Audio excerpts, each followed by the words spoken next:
Hello everyone, my name is Akriti Tripathi. Welcome to my channel Digital Vedya. Last class में हमने geography के chapter 3 का solution देखा था, मोशन ऑफ द अर्थ। आज हम पढ़ेंगे ज्योग्राफी के क्लास 6 के चैप्टर 4 मैप के बारे में। आज हम उसके सॉल्यूशंस देखेंगे।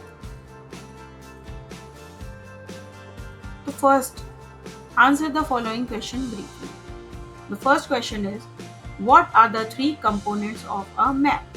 मैप के 3 कंपोनेंट कौन कौन से हैं? The 3 components of a map are distance, direction and symbol.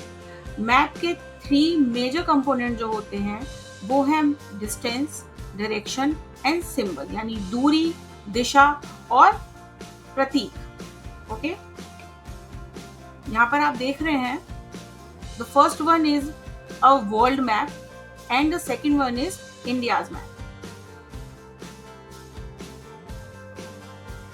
And this is the digital map जो हम मोबाइल में, लैपटॉप में सर्च करते हैं, एक सिटी से दूसरे सिटी जाने के लिए भी या एक प्लेस से दूसरे प्लेस तक पहुंचने के लिए। Okay, the next question, what are the 4 cardinal directions?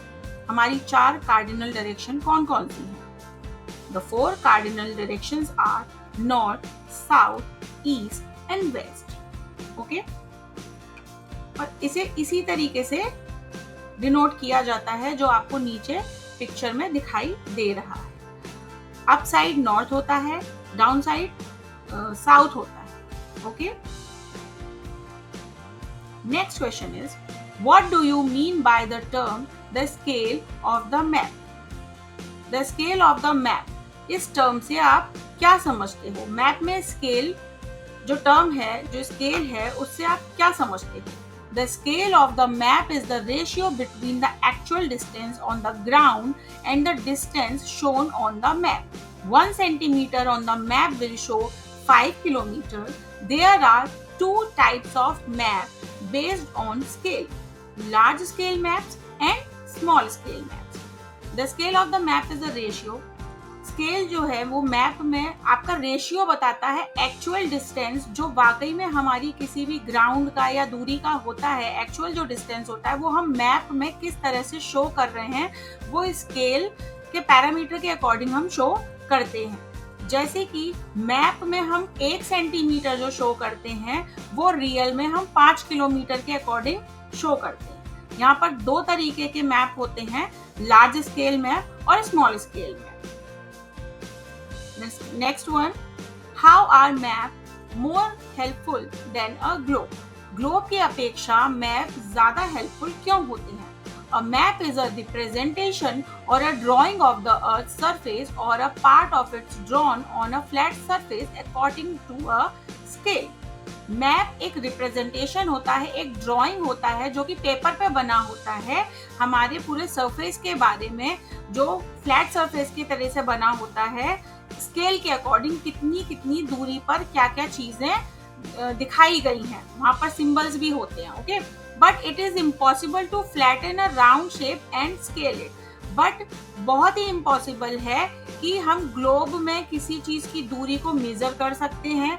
वहां पर स्केल मेजरमेंट काम नहीं आते हैं क्योंकि वो राउंड शेप में होता है।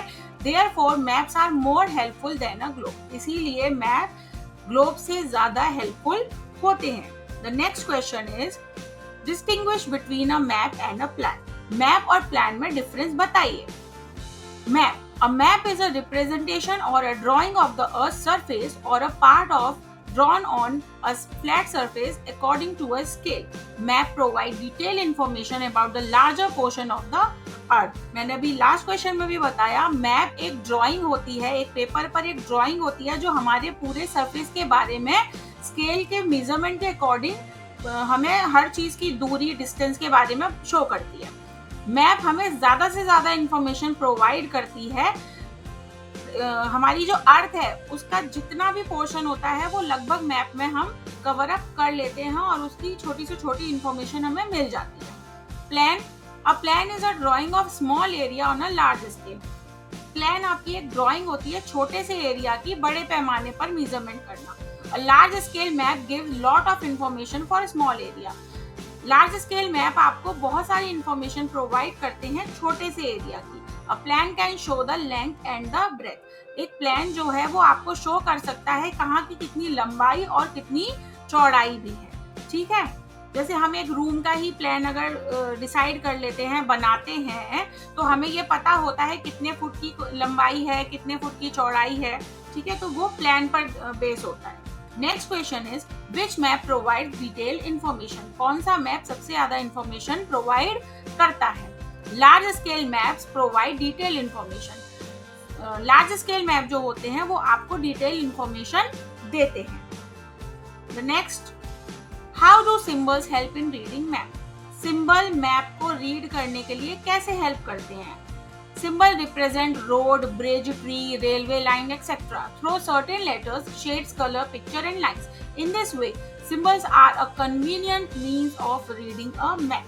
Symbol आपको road, bridges यानी पुल, पेड़, railway lines, सारी चीजें आपको शो करते हैं, आपको बताते हैं कहाँ पर क्या चीज है, किस तरह से अपने शेड्स, अपने कलर के अकॉर्डिंग, है ना। इस तरीके से सिंबल से हमें बहुत हेल्प मिलती है, बहुत ही ज़्यादा हेल्पफुल होते हैं सिंबल हमारे लिए कि हम मैप को रीड कर सकते हैं। हमें कलर और उनके पिक्चर्स के डिज़ाइन देखकर ही, हमें सिंबल्स देखकर ही पता चल जाता है कि यहाँ पर टेम्पल है, यहाँ पर रेलवे ट्रैक है। आप यहाँ पर एक पिक्चर भी देख रहे हैं जो मैंने यहाँ पर अपलोड करी हुई है। यहाँ आप देख रहे हैं रेलवे लाइंस के लिए किस तरह के सिंबल डिनोट किए जाते हैं, ठीक है ना। और ये टेम्पल के लिए कैसे किए जाते हैं, पोस्ट ऑफिस के लिए पीओ लिखा जाता है, ठीक है। ट्रीज और फॉरेस्ट के लिए ग्रीन पार्ट दिखाया जाता है, वहाँ पे छोटे छोटे ट्रीज मेंशन कर दिए जाते हैं, ग्रीन पार्ट मेंशन कर दिया जाता है ना। टेम्पल, चर्च, हर एक चीज का अलग अलग सिंबल होता है। वाटर बॉडीज के लिए ब्लू कलर सिंबल दे दिया जाता है कि ये ब्लू कलर है, यहाँ पे वाटर बॉडीज, ठीक है। The next one is tick the correct answer. Maps showing distribution of forest are. Map आपको फॉरेस्ट, कौन से मैप आपको फॉरेस्ट के बारे में बताते हैं, ठीक है। Thematic map. The blue colour is used for showing. Blue colour आपको अभी मैंने बताया वाटर बॉडीज शो करते हैं, ठीक है ना। ब्लू कलर से हमें पता चलता है कि ये वाटर बॉडीज हैं, यानी रिवर हैं, सीज हैं, etcetera. The next one is a compass is used. Compass क्यों यूज किया जाता है? To find the main direction. सही डायरेक्शन जानने के लिए कंपास का यूज करते हैं। A scale is necessary. Scale क्यों नेसेसरी है, क्यों जरूरी है? For a map. मैप में दूरी को शो करने के लिए स्केल नेसेसरी होता है। तो हमारा आज का वीडियो यहीं फिनिश होता है। इतना ही है इस चैप्टर का सॉल्यूशन। नेक्स्ट वीडियो के लिए हम जल्दी ही अपलोड करेंगे। Thanks for watching the video. Please don't forget to like, comment, share and subscribe to my YouTube channel Digital Vaidya. Thank you.